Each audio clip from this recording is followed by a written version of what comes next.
सत्संग सिकंदराबाद लक्ष्मीनारायण मंदिर पर तारीख 19/2/75।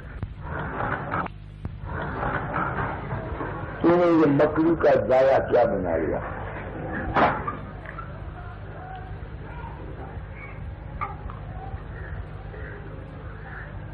कुछ मेरे कर्म या भगवान की इच्छा। मैं हिंदू हूं, बचपन से परमात्मा राम कृष्ण वाया बस भक्ति मिली थी, करता था। लंबा किस्सा क्या सुनाऊं, सच्चाई की तलाश में दाता के करने में गया। उन्होंने ये संत मत दिया, इनकी किताबें पढ़ी, इनमें सबका खंडन था। राम कृष्ण को भी काल का अवतार कह दिया, वेदांती भी काल में, सूफी भी काल में, जैन, बुद्ध, इस्लाम, ईसाई सब। और मेरा दृष्ट था और दाता से तो छूट न सका, तो ये बानियां भेद नहीं देती थी। उस वक्त मैंने प्रण किया था कि इस रास्ते सच्चा होकर चलूंगा, जो कुछ मेरा अनुभव होगा बता जाऊंगा, ये तो मेरा कर्म।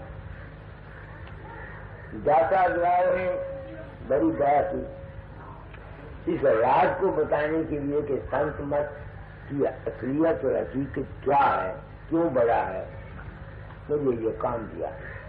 3 ड्यूटियां लगी। निबल अबल अज्ञानी जीवों को की मदद करना,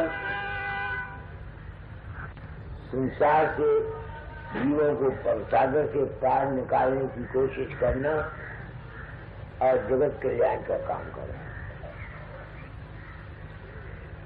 क्योंकि हम हिंदू हैं, हमारे पर ऋण है, मातृ ऋण, पृथ्वी ऋण, गुरु ऋण, राज ऋण।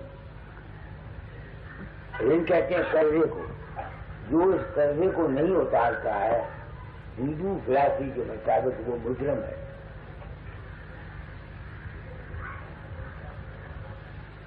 पृथ्वी ऋण तो तुम जानते ही हो, जिस माँ बाप ने तुमको पैदा किया है, पाला है, अगर तुम बड़े होकर उनकी इज्जत, उनका मान, उनका सम्मान नहीं करते, तुम मुजरिम हो।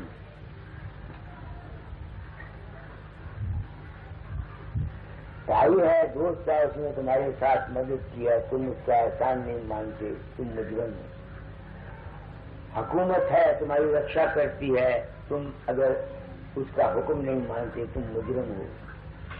इस तरह के गुरु ने जिसे तुमको ज्ञान दिया है, अगर तुम उसका कर्जा नहीं उतारते, तुम मुजरिम हो। तुम्हें यहाँ आया, सोचता हूँ क्या मैं किसी की मदद कर सकता हूँ? ये एक सवाल है। मेरे पास लोग आते हैं, कोई अपने अपने दुख होते हैं, तो क्या मुझको अपने आत्मा से पूछने की हक नहीं है कि ये जो तेरे पास आते हैं, तू इनको कुछ दे सकता है?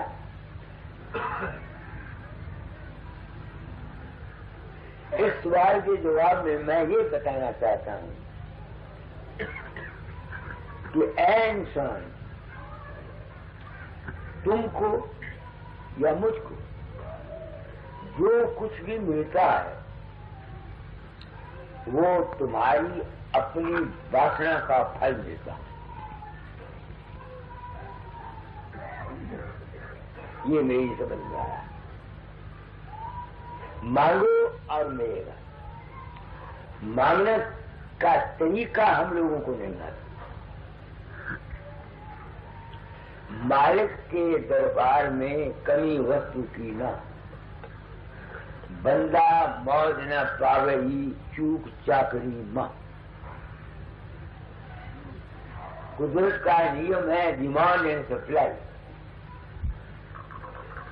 मांगने का तरीका क्या है? शास्त्रों में लिखा है, जो संकल्प तुम आंखें खोल के करते हो, इस कलयुग में उसका असर नहीं होता।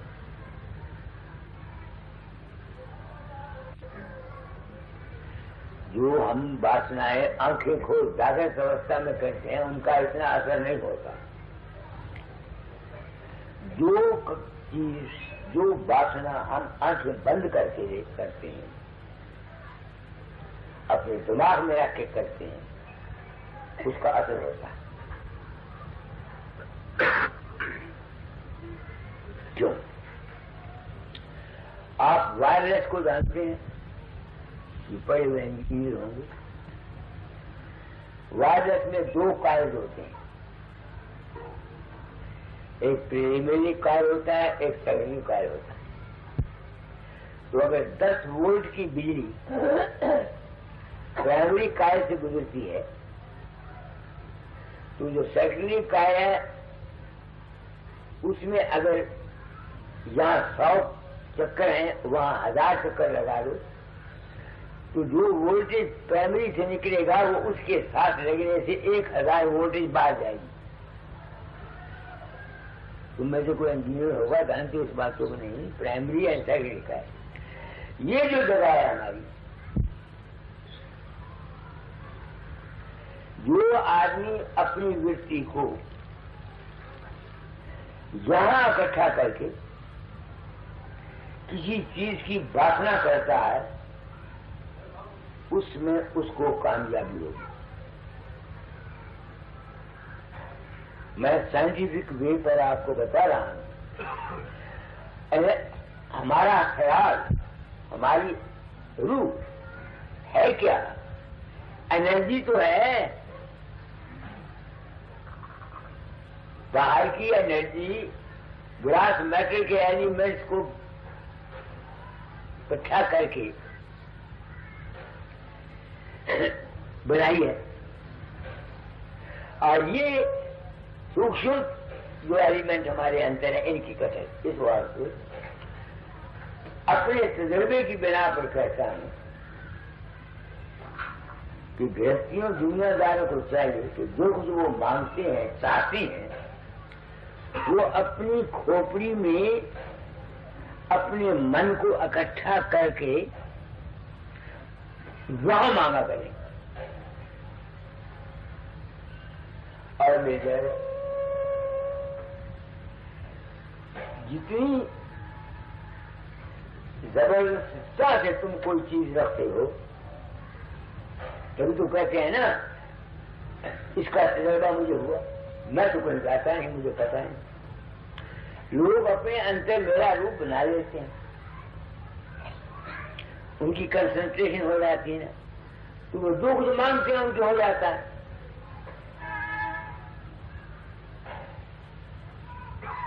समझो मूलतन क्या कहा मैंने? आप मेरे में जी को ड्यूटी है, मेरे पास दुनिया आती है तो कहे बाबा ये कर दे। मैंने तुमको बताया गया बाबा ना कुछ करता है ना कर सकता है, तुम आप करते हो और कर सकते हो। क्योंकि जीव निर्भर है, उसको अपने ऊपर विश्वास नहीं आ सकता, इसलिए वो गुरु के रूप का सहारा लेता है।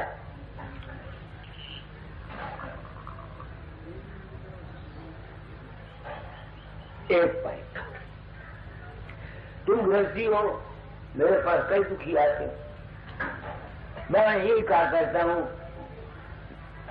ध्यान करो और मांगो, मिल जाएगा।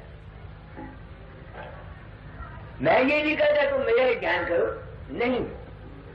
जिस जगह पर तुमको विश्वास है, जो तुम्हारा गुरु है, जो तुम्हारा इष्टम है, उसके झगड़े में नहीं पड़ना चाहता। तुमको मैंने घोर बता दी, क्योंकि मेरे लिए में ड्यूटी थी लेबर ज्ञानी जीवों की मदद करने की, इसलिए मैं ये साफ बयानी करते रहा।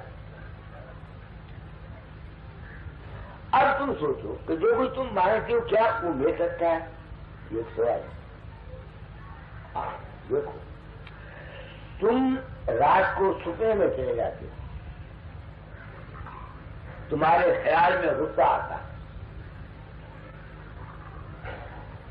किसी को मुक्का मारते हो, तुम्हारा हाथ ले जा रहा है।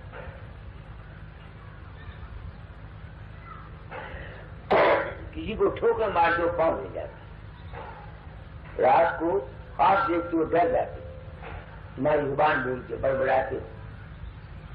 रात को तुम सपने में एक फर्जी हाउस बना लेते हो, उसके साथ भोग करते हो, तुम्हारा बीड़ी जाया हो जाता। तो इससे साबित हुआ कि जो वासना तुमने अनकॉज फॉर की थी, सुपन के ख्यालात तुम्हारे काबू में तो नहीं है ना। अगर उन ख्यालों के असर से जो तुम दिमाग में सोचते हो, तुम्हारा हाथ हिल जाता है, तुम्हारा बीज जाया हो जाता है, तुम्हारा पांव जुबान हिल जाती है, तो जो कुछ संकल्प और ख्याल या वासना तुम जागृत में रखोगे, उसको अपनी खोपड़ी में सोचते रहोगे, क्या उसका असर तुम्हारे जिस्म पर ना होगा? होगा कि नहीं होगा? जरूर होगा।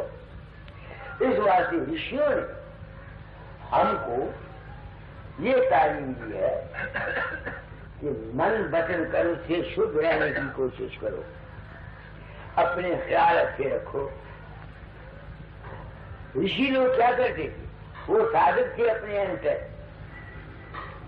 किसी को शराब दे देते थे, हो जाता था, किसी को बल दे देते थे, हो जाता था। वो क्यों होता था? क्योंकि वो अंतर के साधक थे और जो कुछ वो इच्छा करते थे नहीं समझ में आती आपको। मैंने आपको मेरी जो ड्यूटी क्या है, गुरु की ड्यूटी क्या है?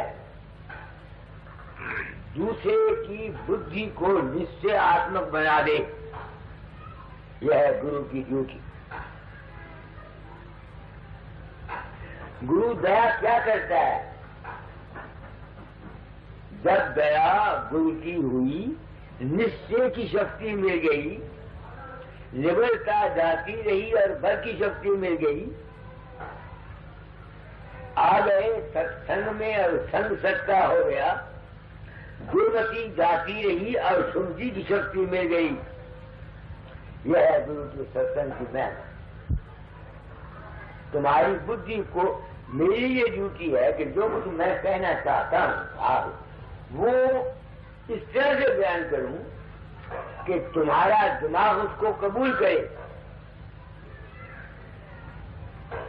अगर मेरी बात तुम्हारे में शक रहता है, शुभा रहता है, भ्रम रहता है, यकीन नहीं आता, तो कोई फायदा नहीं। मैंने अपने आप को संत सदगुरु कहकर इस संसार में प्रकट किया है। लिखता हूं किताबों में, सोचता हूं अपने आत्मा से, दुखी संत तू हंकारी हो गया? नहीं, हंकारी हो गया। सदगुरु नाम है सच्चे ज्ञान का। वो मैं सच्चा ज्ञान आपको मौजूदा जमाने की साइंटिफिक बेसिस के मुताबिक राजी करी आपको बयान कर रहा हूं। तो आपने क्या करना है? पहले सत्संग करो का लाइन ऑफ एक्शन तुमने क्या करना है? What do you want? आप समझते मेरा मत, आप क्या चाहते हैं? पहले तो इस बात तुम अभ्यास करते हो। क्यों अभ्यास करते हो? आखिर कोई ऑब्जेक्ट होना चाहिए। जो आदमी बगैर किसी मकसद की कोई काम करता है उसका तो कोई फायदा नहीं है। सुनी सुनाई बातें करके क्या फायदा?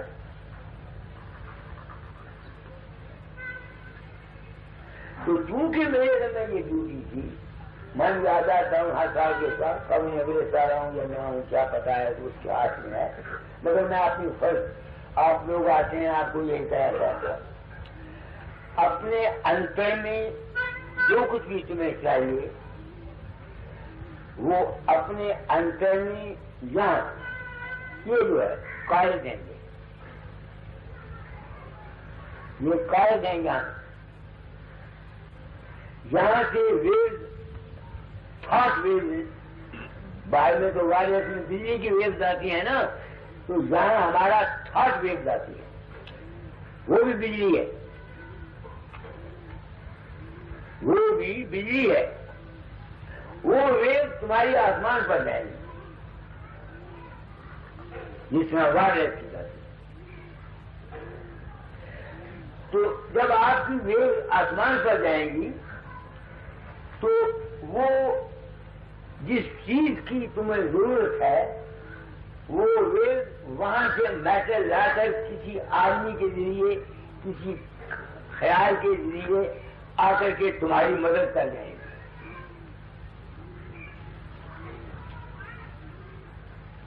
कैसे देखो? मगर एक ज्यादा लेना, मैं आमतौर पर आशीर्वाद कम देता हूं, योगाचारी कर देता हूं दुनिया में। क्यों? आपकी एक ख्वाहिश है, वासना है, आप कुछ चाहते हैं, आप मेरे पास आए, मैंने आपकी ख्वाहिश को पूरा करने के लिए अपनी ख्वाहिश की, जिसको आशीर्वाद कहते हैं, मैंने भी चाहा कि आपकी मनोकामना पूर्ण हो जाए। ठीक है? अच्छा, आपने उस ख्वाहिश को लिया, ये फूल है, इसके साथ धागा बना हुआ, जितनी फोर्स के साथ, आपकी फोर्स के साथ ये आहिस्ता आहिस्ता ऊपर आ रहा है। मैंने आशीर्वाद दी, मेरी फोर्स देगी, जल्दी जाएगा। होगा कि नहीं होगा? अगर आपने अपनी वासना को एब्रप्टली चेंज कर दिया, समझ रहे मेरी बात को? मैंने क्या कहा है आपको? समझने वाली बात है, मैं सत्संग करा रहा हूं। ये फूल है, इसके ऊपर यूं आपकी वासना से चला, आपकी ख्वाहिश को पूरा करने की कोई दूसरे गुरु ने या किसी दुखिए ने तुम्हारे लिए वेलविशन की, तो ये जल्दी जाएगा ना काम। अगर आपने अपनी वासना को चेंज कर दिया तो क्या होगा? ये जो ऊपर जा रहा है ये यकम देगा नीचे।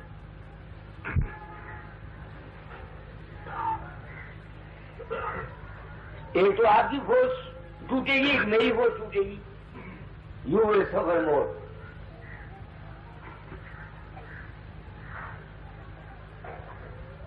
मेरे ख्याल में जो कुछ मैंने कहा है, मेरा सत्संग दिमाग वालों के लिए है। इसलिए वासना करने से पहले सोच लो कि आया वासना इसी वास्ते संत काफी इम्तिहान लेने के बाद किसी को नाम देते थे।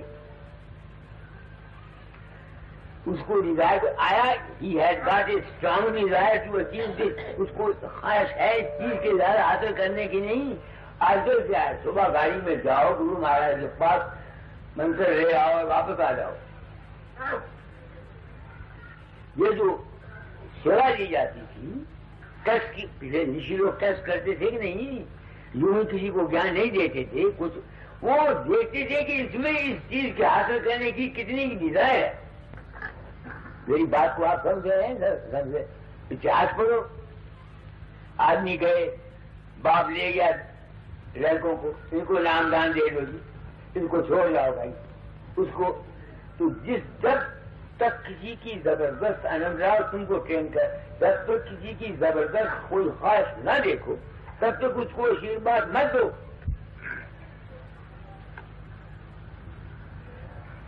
क्या कह रहा हूं? कौन समझेगा मेरी बात को? क्योंकि उसकी हमारी ख्वाहिशें देख कर होती हैं। आपके पास मैंने कहीं देखी, मेरे जी में जी आया, मैं जब मुझे कहीं चाहिए, किसी को अच्छी चीज देखी, हमारे में जी आ गया अच्छी चीज हासिल करने के लिए। ये सुपरफिशियल डिजायर होती है। एक डिजायर होती है इंसान के अपने अंदर की ट्रू क्रेविंग। समझे मेरी बात को? तो आपको मैं कहना चाहता हूं कि जब तक किसी आदमी में ये न देख लो कि इसमें ये जबरदस्त चाह है, तब तक उसको आशीर्वाद मत दो। अगर तुम उसके लिए आशीर्वाद दोगे, कल को उसने अपनी चाह को बदल दिया, उसको चाह के बदलने से ज्यादा तकलीफ होगी। या रामचंद्र बैठा हुआ है, सुन रहे हो मेरी बात को? क्या कहा मैंने आपको? मुझे भक्ति प्रेम की जरूरत थी, सारी जिंदगी मैंने प्रेम ही किया, एक तो आप खत लिखने बैठा, मुझे प्रेम दो 10 सवे भर दिए, दादा गाय को लिख दिए। उनका तुमको भक्ति पर मिल जाएगा। तो जब तक कोई मांगता नहीं, मांगो और मिलेगा। तो हमारी नाकामयाबी अगर होती है तो उसका ये सबब होता। आज हम ये चाहते हैं, कल को वो चाहते हैं, और पहले ख्याल को छोड़ के दूसरा। इस वास्ते संतों के मार्ग में मन को शांति देने के लिए संतोष, सुख और शांति मांगी गई है। अब समझो मतलब में नहीं है। तो मेरे दिन में जो कोई ये ड्यूटी थी, निबल अबल और अज्ञानी जीवों की मदद करना। मैं ये नहीं कहता कि जो कुछ मेरा अनुभव है यही ठीक है, दावा नहीं करता। मैंने जिस बात को रियलाइज किया वो मेरे अपने हालात अब मैं देखता हूं। अगर तो मैं वासना नहीं करता, अगर कोई किसी समय कोई वासना मेरे अंदर अपनी जात के लिए उठती है, मिनट नहीं लगता पूरी होने। कोई ना कोई वसीला मेरा बन जाता है। फकीरों की जिंदगी और है, गृहस्थियों की जिंदगी और है। तुम गृहस्थी हो, तुमको दुनिया चाहिए। सोच समझ के पहले तब तुम बात न किया करो। तो मैंने आपको बात बता दी कि ये जो मकान है ये इसी का नाम है सिमरन। यहां बैठ करके तुमको सिमरन करने की विधि नहीं मालूम है। दाता फरमाया करते थे, eat to the purpose, walk to the purpose, talk to the purpose. ये उनके लफ्ज। जब अभ्यास करते हो सोचो तुम क्यों करना चाहते हो अभ्यास, क्या चाहते हो तुम। वासना रखो अपने अंदर, उस वासना को लेकर अगर तुम अभ्यास करोगे, तुम्हारी अभ्यास की वासना पूरी ना हो तो मेरी फोटो खड़ा के जूते लगा कर उसके ऊपर।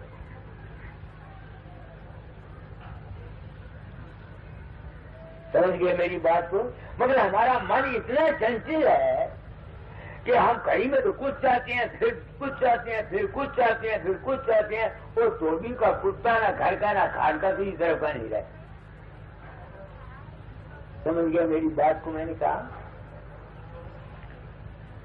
आपको मैं गुड़ बताया जाओगे कर रहा हूं या ना हूं क्या पता, हमारे से हाथ में बात है। मैं आप लोगों को लाइन ऑफ एक्शन बताना चाहता हूं। अब हर शब्द की वासना एक हो नहीं सकती। आप समझो मेरा मतलब है। प्रकृति रहता है, नेचर रहता है।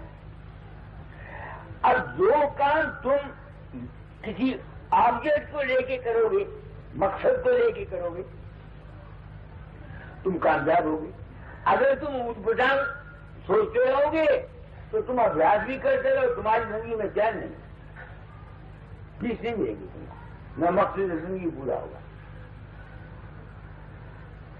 जो कुछ भी करो वो किसी मकसद के लिए करो। इस वास्ते क्योंकि मेरे समय में ड्यूटी थी अब, तो मैं आपको तरीका बताया। दूसरी बात यह है, हम लोग संतान पैदा करते हैं।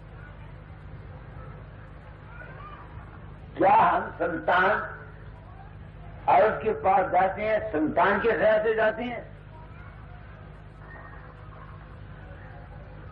सोचो, नहीं जाते। वो अनकार्यवाद चिल्ड्रन पैदा होते हैं क्योंकि तुम्हारा एम एंड ऑब्जेक्ट कोई नहीं है। वो जो तुम्हारी औलाद है वो तुम्हारे आउट ऑफ कंट्रोल होगी, तुम्हारे पैर भी नहीं लगेगी। बेइज्जत हो। क्या कहा मैंने? सोचो मेरी बात को मैंने क्या कहा।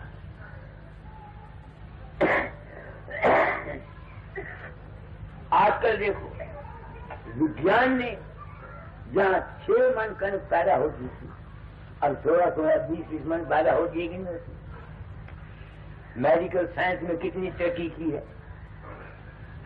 कहीं ये तालीम है कि अच्छी संतान पैदा करो?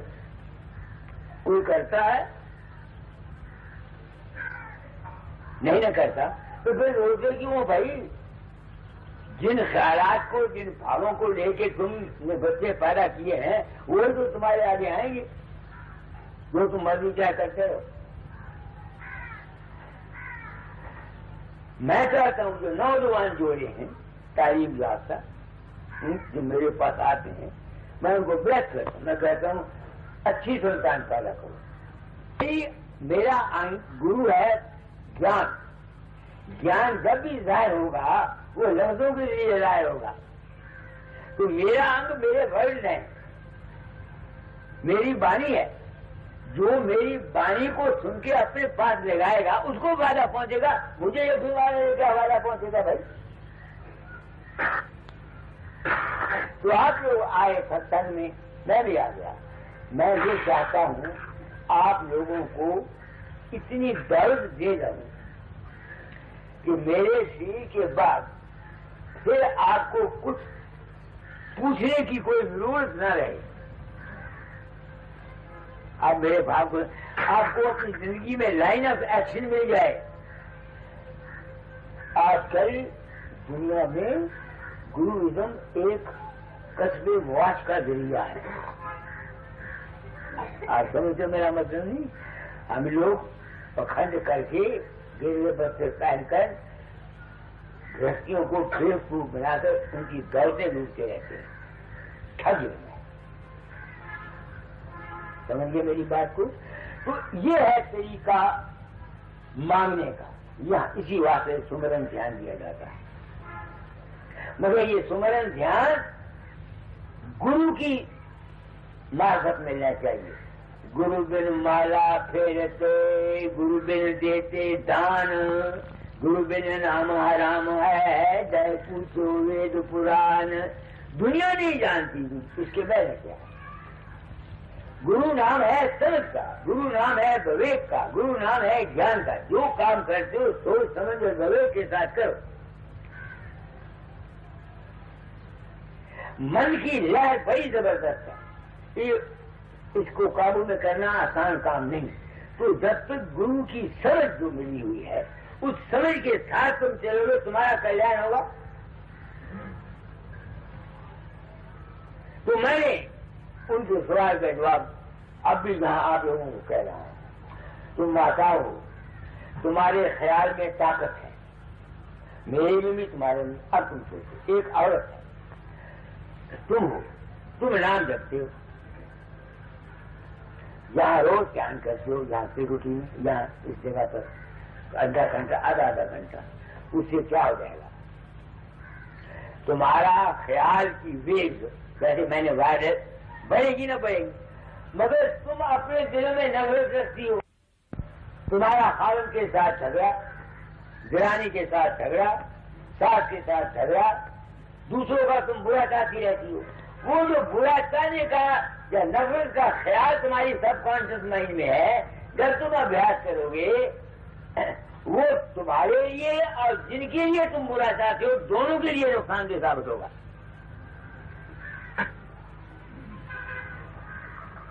आप समझे मेरी बात। तो मैंने क्या कहा, मुझे लेक्चर देना नहीं आता, मैं पढ़ा लिखा नहीं हूँ, थर्ड में हूँ, मगर कोशिश करता हूँ अपने अल्फाज में आपको किसी चीज को ज़हन नशीन कराने के लिए। एक औरत है जो तुम अभ्यास करते हो, यहाँ ध्यान करते हो, मैंने आपको बता दिया कि वो चीज पूरी होगी। तुम में नफरत है दूसरों से, झगड़ा है तुम्हारा दूसरों से, ये है वो है, तो तुम्हारी जो वासना है वो डिवेलप हो जाएगी। वो उनका भी नुकसान करेगी, तुम्हारा भी नुकसान करेगी। इस बात से कहते हैं गुरु बिन मारा। पहले सत्संग करके लाइन ऑफ एक्शन ड्राफ्ट करो कि तुमने करना क्या है, वरना ये अभ्यास खा जाएगा तुमको। ये जो नाम तुम सिमरन करते हो, तुम समझते हो तुम नाम सिमरन से तर जाओगे, तुम डूब जाओगे। बड़ी महिमा सत्संग की है। इस बात से औरतों को जो सत्संग है उनको चाहिए अपने मन में सबका भला चाह करो, अपने परिवार का भला चाह करो। किसी से द्वेष नहीं रखना चाहिए, किसी से नफरत नहीं रखना चाहिए, किसी से बोझ नहीं रखना चाहिए। वरना वो जो तुम नाम जपोगे वो तो ला है, वायरस की जितनी ख्वाहिश है, तुम जो कुछ सब सबकॉन्शियस माइंड में है वो तुमको मिल जाएगा। इसलिए नाम लेने से पहले कछुक देना कीजिए सत्संग, पहले सत्संग करो, बात को समझो, लाइन ऑफ एक्शन। अब ये गुरु की ड्यूटी है कि जिस शख्स को वो डील करता है उसकी प्रकृति को पहले स्टडी करे, उसकी पैदाइश किस खानदान में हुई है, उसके जज्बात क्या हैं, तो वो उसकी प्रकृति को देखकर उसको तालीम दे और उसको बढ़ाए। समझ गए मेरी बात को? मैंने क्या कहा है आपको?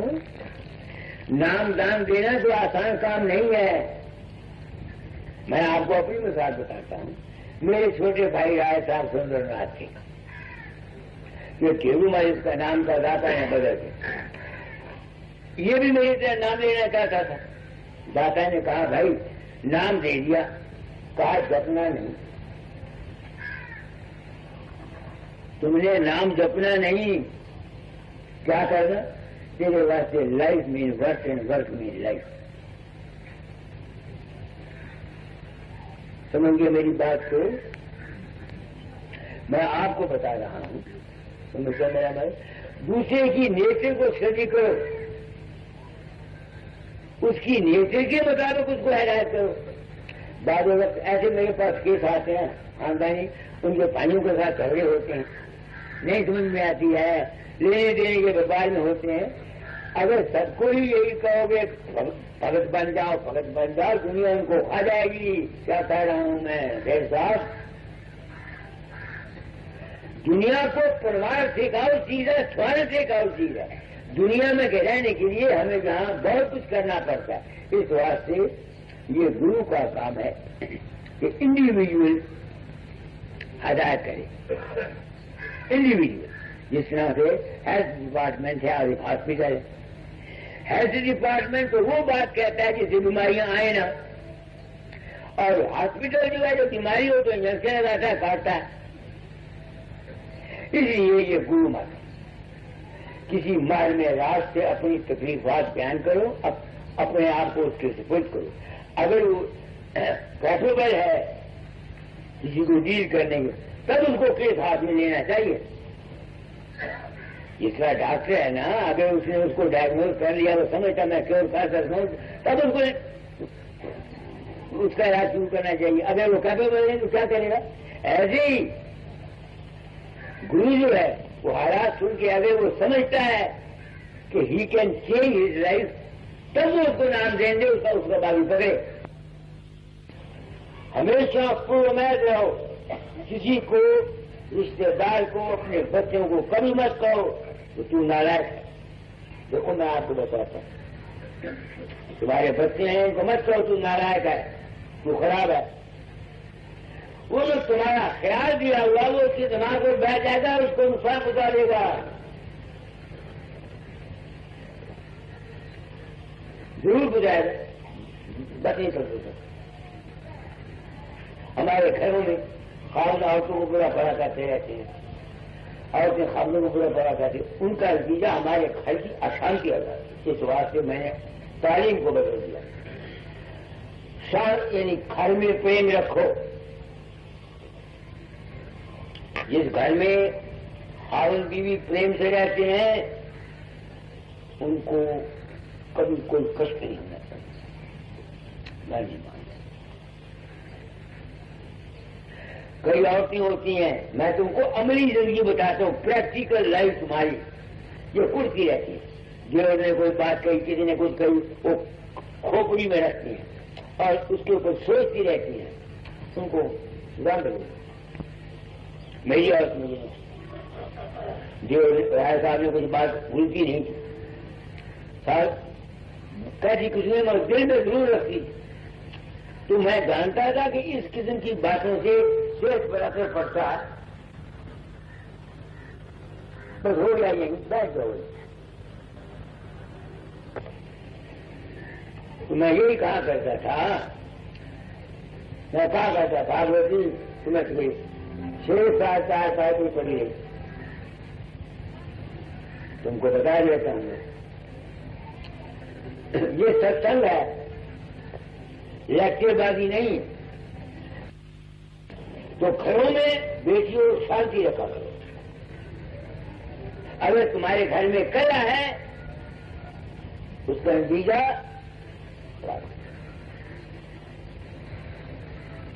प्रेम से रहो। बच्चों को हर वक्त झटकाया मत करो, मारा मत करो। पर उनका क्या करूं? जिस भाग से तुमने पैदा किए हुए वही तो बच्चे होंगे। मैं सच्ची बात कहता हूं, बिल्कुल बुरा है, अच्छी बात है। राम राम जपने से, मंदिर में कीर्तन करने से, सिर मारने से तुम्हारा कल्याण नहीं होगा। तुम्हारा कल्याण अपने मन पर काबू करने से होगा। हम लोग अपने अंतर बैठ के सोचते रहते हैं, प्लान बनाते हैं। कांग्रेस प्लान बनाती है, फलानी पार्टी को इस तरह से नुकसान हो जाए, दूसरी पार्टी प्लान बनाती है इंदिरा गांधी को ऐसे नुकसान पहुंचाया जाए। हमारे घरों में एक सोचता दूसरे को ऐसा सिखाया जाए। ये सब जितने ख्याल की दुनिया है, जो मानसिक जगत है, ऐसे ख्याल रखने वाला अगर ये सोचे कि मुझे शांति मिलेगी, ये बिल्कुल झूठ है। न मुल्क की कोई अगर कुछ बन सकता है, दुनिया को अगर कोई अच्छा बना सकता है तो ऐ माताओं तुम हो। बस एक बात तुमको बता दो, जिस ख्याल से, जिस नीयत से हम लोग आवाज पैदा करते हैं वही कुछ हमको मिलता। इस वक्त इस तालीम की जरूरत है। बच्चे अच्छे पैदा करो, उनको अच्छे संस्कार दो। चलो ये मेरी बात को मैं तुम व्यक्तियों को कुछ कहना चाहता हूं। राम नाम अगर मैं मुक्ति पद का जिक्र करूंगा, चौथे पद का जिक्र करूंगा, तुम क्या समझोगे? अगर आपको चौथे पद का जिक्र करूं तो आप क्या समझोगे? तुम तो भ्रष्टी हो। तुमको मैं कुछ बता देता। घरों में शांति रखो, बच्चों को कभी बुरा भरा मत कहो, उनको एनकरेज करते रहो। ये तालीम दाता जाए नहीं या कि नहीं, वो कभी किसी को बुरा नहीं कहते। तुम किसी को बुरा बुरा कहते हो, जुबान दिखाने का इतना कर नहीं। जब तुम अपने अंतर में बैठते हो, इसलिए जब तुम साधन में जाते हो उस वक्त अच्छे ख्याल ये के अभ्यास किया। कभी भी किसी आदमी को मत कहो तुम बुरे हो, तुम खराब हो, तुम बदमाश हो, और उनको अच्छे ख्याल दो। यही दाता जाग की तारीफ है। इनको पूछो, यही है कभी किसी काम नहीं। तो राजित क्या है? मैं आज आपको सत्संग सिर्फ अयोध्या से बढ़ा रहा हूं। बस बिगिन में कैसे तुमने जिंदगी गुजारनी है, how to live in this world. अपने संकल्प पर काबू रखो। ख्याल एक। दूसरी बात सुन लो, मेरे पास नौजवान तबके के आदमी आते हैं, बहुत अशांत होते हैं। अशांति का मूल कारण 3 है। जिस्मानी कमजोरी का नाम निबलता। अब तुम सोचो ये निबलता आती क्यों है? कुछ तो हमारे माँ बाप से हम संस्कार लेते हैं। बाप को आक्षेप है, सुजाक है, गिरजान है, वो अगर आवाज पैदा करेगा इज ए क्रिमिनल। दिमाग डालो, मैं क्या कह रहा हूं? बच्चे इनहेरिटेंस में बीमारियां लेते हैं कि नहीं? कुछ तो निबलता उनका कारण, और कुछ बच्चे पेट में होते हैं। स्त्री पुरुष फिर भी काम आते होते रहते हैं। तो जो बच्चा पैदा होगा वो गर्भ में रहता हुआ काम की, क्रोध की, लोभ की, मोह की संस्कार जैसी मां के पेट में मां को आएंगे नहीं आएंगे। इनहेरिटेंस में लेगा कि नहीं लेगा, तो वो बच्चा केवल वक्त ही गुमराह हो जाएगा, पैशनेट हो जाएगा, खराब काम करने लग जाएगा। और कुछ हमारी सोसाइटी गंदी हो जाती है, क्योंकि उसका क्या है कि आदमी अपनी ताकत को जहां तक हो सके कायम रखे। तुम नौजवान बच्चे हो, तुमको मैं कहना चाहता हूं, मेरा यही नामदान है तुम्हारा, मैं ये नहीं कहता तुम्हारा समझ लेके एक दफा करो, तुमको कहता हूं अपने कैरेक्टर का ख्याल रखो। समझते हो ना? तुमको या तो ऐसे आदमी को या तो गुरु महात्मा लूटेंगे और या डॉक्टर लूटेंगे।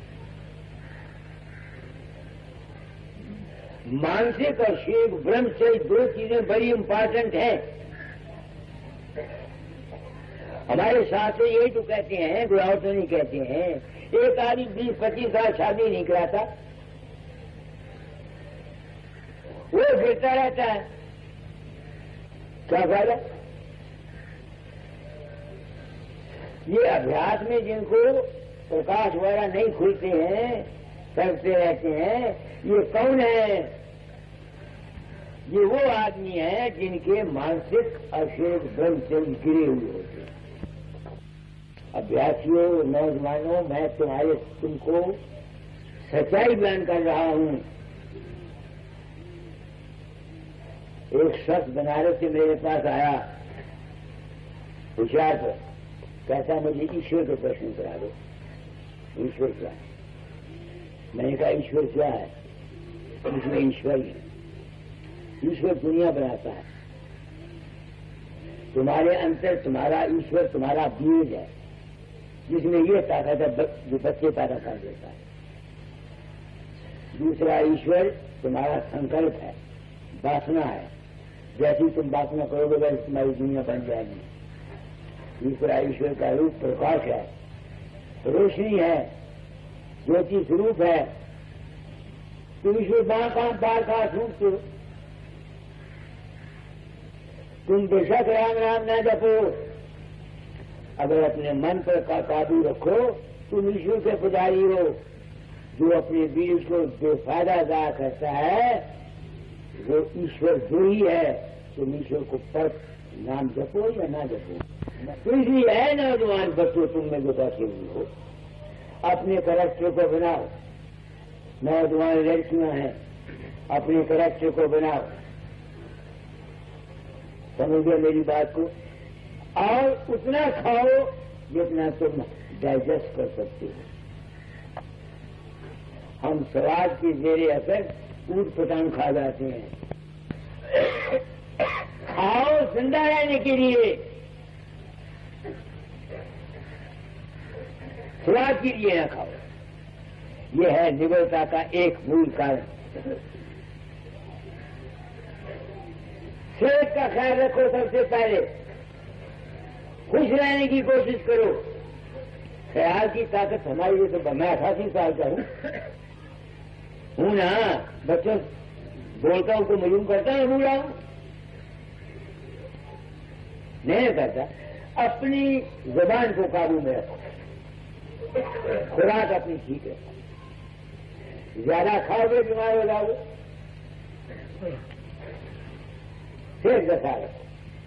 तो निबलता का क्या कारण मैंने आपको बता दिया। अपनी सेहत का ख्याल रखो, अपने मानसिक को शरीर ब्रह्मचर्य को ठीक रखो, तुम्हारी निबलता दूर हो जाएगी। अगर तुम जीरो मारते हो तो मैंने फूक मार के तुम्हारी निबलता दूर करनी है। मैं तो कर नहीं सकता, शायद नंदू भाई का कोई और गुरु का सकता तो मुझे पता है। अब का तुम्हारा मन कमजोर है, वहमी है, धर्मी है। एक वहमी भी आदमी पता कौन होती है? तुम वैदिक को पढ़ो, जिनके ब्रह्मचर्य ज्यादा गिरे हुए होते हैं वो वहमी होते हैं। ज्यादा सवाल वो उठाते हैं।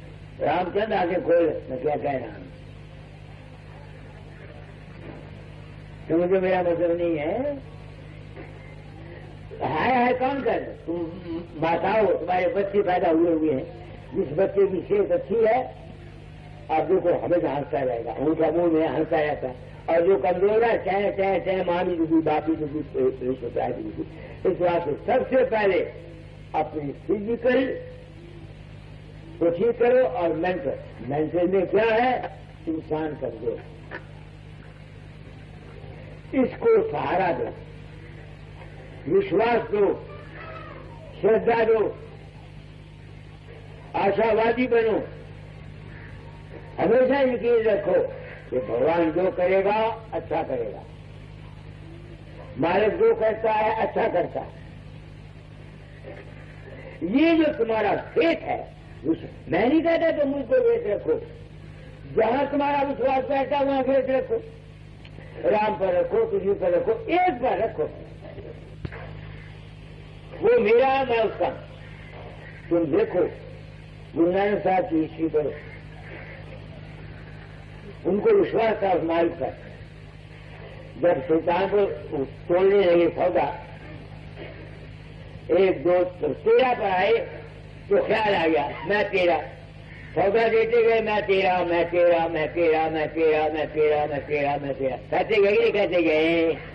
उनका विश्वास करें तो मैं उसका हूं। मोदी खाने वाले ने शिकायत की कि लुटा के खा गया, सारा चाहता सजा हुआ, कोई गलती नहीं निकली। तो उनकी उस गलती को किसने छुपाया? मैं तेरा। तुम भी विश्वास रखो, वो मालिक तुम्हारा है और तुम उसके। मालिक तुम्हारा है, तुम उसके हो। जो करिए तो भया। अगर ये विश्वास बैठ जाए तुम्हारी अमल का सब खत्म होगी। मैंने गुरु नानक साहब को आपको मिसाल दी। मीराबाई को विश्वास था ठाकुरों का प्रसाद अमृत होता है, जहाँ दिया गया, उसको बताया भी गया। क्योंकि उसका विश्वास रखो, मालिक जो कुछ तुम्हारे लिए सदगुरु करेगा अच्छा करेगा। अगर ये विश्वास तुम्हारा बैठ जाए बेड़ा पार, समझ तो रामचंद्र।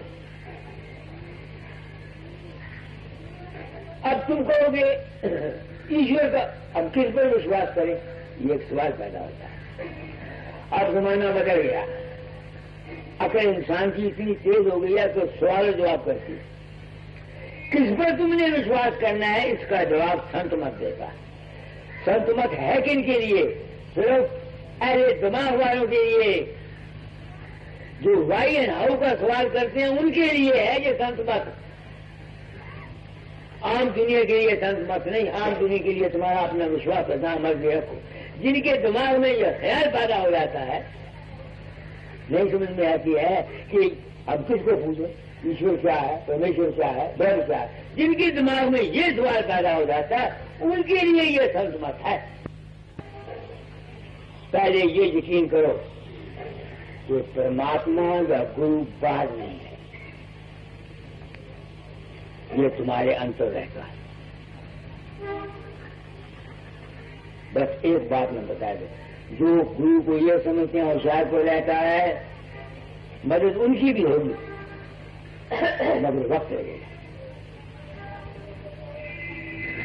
एक लाल सिंह हमारा पहले सेक्रेटरी था, वो कहीं गया, वहां जो गया तो किसी ने उसको कह दिया कि यहाँ मत सो, यहाँ रात को भूत आता है। उन्होंने कहा मैं राधा स्वामी हूँ, मुझे कुछ नहीं होता। वो रात को सो गया। रात को 12 बजे वो कहता है, बड़ा कभी काले रंग का एक आ गया, मुझे चाहता था, मैं आपको याद करता रहा था, मैं 20 मिनट गुजर गए। तो वो मुझे चार पाई को उसने उतार दिया, ये किया वो किया। तो फिर आप आए, वो कहता है। तो मैंने कहता आप आए, मैंने उसको भूत को बाहर निकाल दिया। तो वो कहता है, लाल सिंह कहता है मैंने आपको पूछा कि आप क्यों आए, तो देख ही नहीं। उनका बेवकूफ से मुझे होशियारपुर समझता था, होशियारपुर से आने का मुझे फर्क तो लगता है। इसलिए हमेशा यकीन करो सतगुरु मालिक हर वक्त तुम्हारे अंग संग। ये गुरु नानक साहब कहता है, नानक सदा रहे हर नाले, नानक सदा रहे। मैं तो क्या नहीं, तो फिर मैं क्या कहना चाहता हूं तुमको, विश्वास रखो। गुरु न जमता है न मरता है, वो अदर अमर और अविनाशी है, वो तुम्हारे अंदर रहता है। बाहर के गुरु की ये ड्यूटी है कि वो तुमको सत्संग करा के समझा दे कि गुरु तेरे अंतर है। मुझे ये समझ नहीं आती, मुझे ये समझ नहीं आती थी कि गुरु मेरे अंतर है। मैं समझता था लाहौर में है या राणा स्वामी धाम में है, वो लिखा करते थे। एक सौ तो सनातन फकीर गुरु जो तेरे पास, वो लिखा करते, मगर मेरी समझ में नहीं आती। ये जो काम मुझको दिया उन्होंने, ये समझाने के लिए दिया है, बेवकूफ फकीर सन, तू जिस गुरु की तलाश करता फिरता वो तो हर वक्त तेरे पास है। तुम लोगों की चरणों की मिट्टी सर पर रखने से मुझे ये यकीन हो गया कि गुरु मेरे पास है। जैसे मेरा रूप तुम लोगों के अंदर मदद करता, मैं नहीं होता, तो यकीन हो गया ना कि गुरु जो है ये हर शख्स के अंतर है। नहीं समझ में आती है? I want to liberate you people. मैं तुम्हारी आंखों में मिट्टियां डालकर अपना उल्लू सीधा नहीं करना चाहता, तुमको यकीन कराता हूं कि वो गुरु सदगुरु तुम्हारे पास है। जिस तरह से मुझे यकीन आया मैं वो बात आपको बताता हूं। यकीन ये आना चाहिए नहीं आए तो मैं नहीं चाहता, तुम रूह आना फिर गुरु तुम्हारे अंदर रहता। बस बाहर के गुरु की ये ड्यूटी है कि तुमको घर में घर दिखलाए दे तो सदगुरु पुरुष सुधा, जो तुमको तुम्हारे अंदर में असलियत बता दे, उसका नाम बाहर के काबल गुरु है। नहीं समझ में आती है? अच्छा, अगर मैं ये समझूं कि प्रकाश गुरु है तो उसको मेरे पास हमेशा रहना चाहिए। तो गुरु कौन हुआ? जाओ मेरी बात को कौन समझेगा? मेरा जो अपना आप है, जो असल में वकील चंद है, जो असल में तत्व है, वही मेरा आत्मा है, वही मेरा गुरु है, वही मेरा। मगर ये इतनी ऊंची बात है, तुम गृहस्थी जहां तक नहीं पहुंच सकते, तुम दुनिया के पीछे पड़े हुए, दुनिया की आशाएं मांगते, तुमको दुनिया चाहिए। ये दुनिया तो 4 रोजा है, कब तक रहेगी? तो मुझे तो ये यकीन तुम लोगों से, इसलिए क्योंकि मुझको इस बात का यकीन आप लोगों से हुआ, इस बात से इस उम्र में मैं आप लोगों को अपना सच्चा सदगुरु समझ के नमस्कार करता हूं। बस इतनी बात है। मगर ये मुश्किल बड़ी, जिनको दुनिया कहते हैं छोड़ जब की आस,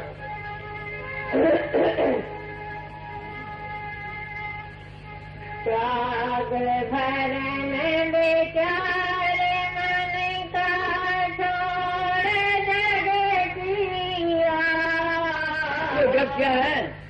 वो जगत मेरे मन के ख्यालात हैं, मेरी मन की वासनाएं हैं, मेरी मन की आशाएं हैं, मेरी मन के विचार हैं, वो जगत है। ये जगत को कौन छोड़ेगा? ये तो बना हुआ तो भगवान का जगत है। मेरा जगत, तुम्हारा जगत, तुम्हारे अपने मन के हैं। तो जब इंसान इस मंदिर पर जाता है, उस मन से परे जाता है। यही संत मत की ऊंची तारीफ। आप समझ गए मेरी बात को? आगे बढ़ो। कर्म में माया है व्याप्ते, धर्म यम की बात,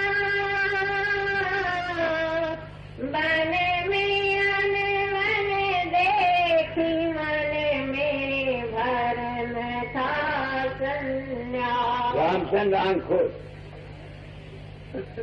ये जितने मन के चक्कर हैं, ये सब इसी चक्कर में हम आए हुए हैं। ये संत मत की तारीफ है। मैंने जो आज इस वक्त तक बोला वो संत मत की तारीफ नहीं बोली। मैं तुम गृहस्थी हो, तुमको गृहस्थ कर दुख सारों को संत मत की, मेरे पास जितने आदमी माफ कर रहा है, ये लड़की की शादी है, ये बेटा है, ये भाई है, मकान है, कारोबार, दुनिया भी इस चक्कर में फंसी हुई है। उनके चक्कर को ठीक करने के लिए मैंने जो कुछ पहले कहा वो ये है कि अपने संकल्प को ठीक रखो। देखो, तुम दुनियादार हो, मैं भी दुनियादार हूं। पहले बाबा मेरा भी गुजारा नहीं, और न दातादार के गुजारा था। माफ करना, मैं तो बस सच्चा आदमी हूं।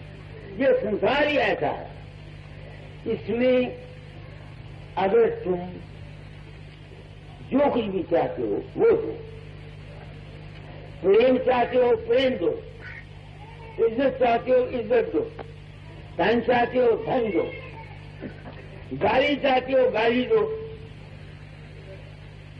जो कुछ तुम दोगे तुमको वो मिलेगा। मगर देते वक्त हमेशा ये ख्याल रखो, जिसको दो उसके दिल से तुम्हारे वास्ते शुभ भावना निकले।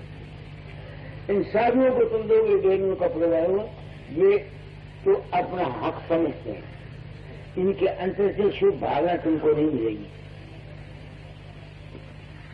माफ करना मेरी बात में, बड़ा साफ आदमी नहीं समझ में आती है, वो तो अपना हक समझते हैं तुम लोगों से लेने का, शुभ भावना वो कहां से देंगे? किसी गरीब दुखियों की मदद किया करो, गृहस्थी की मदद किया करो।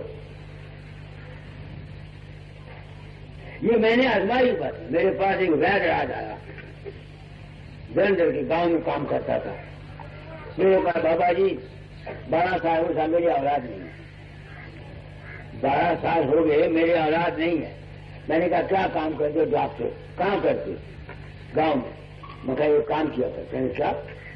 मैं क्या अस्पताल के वक्त के बाद अगर कोई तेरे पास दुखी आवे तो उसके घर जाके उसको इलाज न किया करे, तुम्हारी लड़का हो जाए। 1.5 साल के बाद वो मेरे पास लड़के को लेके आया, मैं तो भूल गया, मैंने उसका नाम फकीर चंद रखा। उसको लड़का किसने दिया? मैंने दिया। जो आदमी अस्पताल के वक्त के बाद आएगा वो बेचारा दुखी होगा ना, और फिर वो उसके घर जाकर उसका मुफ्त इलाज करता था, उसकी शुभ भावना देगा। दुखी गृहस्थियों की मदद किया करो, उनकी शुभ भावनाएं स्वाभाविक निकलेगी। नहीं समझ में आती है? वो तो 10,000 रुपया दे के आवे श्राइन बनवा दोगे, उसका इतना फायदा नहीं है जितना किसी दुखी की मदद करना। उसके दिल से खुद शुभ भावनाएं निकलेंगी।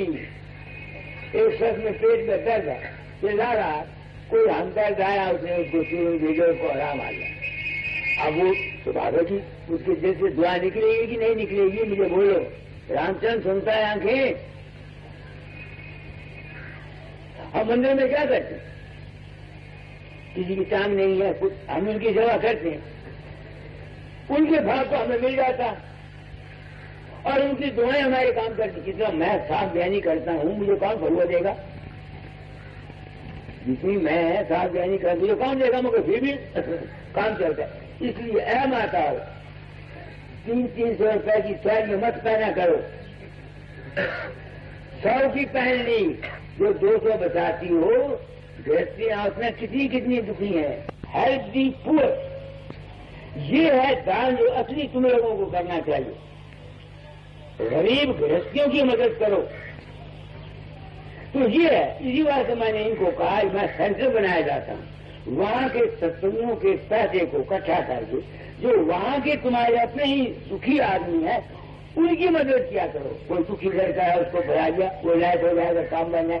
ये है जीने का राज जो मैं आपको बता दूं। तो आज के सत्संग में इतने सबक ले जाओ कि आप लोगों ने जीना कैसे, खुश रहो, दान रोज दिया करो। देखो मैं तुमको कुंजी बता, गुरु कुंजी देता हूं तुमको। दान देने वाला आदमी उदासीन हो जाता है, उसका मन वसी हो जाता है, उसके मन के ख्याल अच्छे हो जाते हैं। तुम्हारे पास साल के बाद तुमने 20,000 दान दे दिया, 20,000, उसका इतना फायदा नहीं जितना हर रोज तुम 5 रुपए निकालो, 1 पैसा निकालो, मुट्ठी आटा निकालो। वो रोज रोज की जो तुम्हारी प्रैक्टिस है देने की, वो तुम्हारे मन को उदार बना देगी। समझे मेरी बात को? मैंने क्या कहा? आप सेठ साहबान है, बजाय के एक नियत कर लो, फिर 2 रुपये रोज निकालने, 1 रुपया रोज निकालना है। अब मेरे भाग को आपने समझा ना, मतलब मेरा सुबह उठे रोज भजन किया करो, रोज 8 घंटा करो, 15 मिनट करो, 20 मिनट करो, जो रोज रोज का तुम्हारा साधन है। जिस तरह रोज रोज का तो तुम बस भेजी करोगे चीज पेट में, गड़बड़ धारा हो जाएगी, होगी कि नहीं होगी? रोज रोज बदहादुरी से। अच्छा, रोज रोज तुम व्यायाम करते हो तो तुम्हारी सेहत अच्छी हो जाएगी। तो आज मैंने बहुत कुछ कर दिया। सबको प्यारा स्वामी आरती कर दो।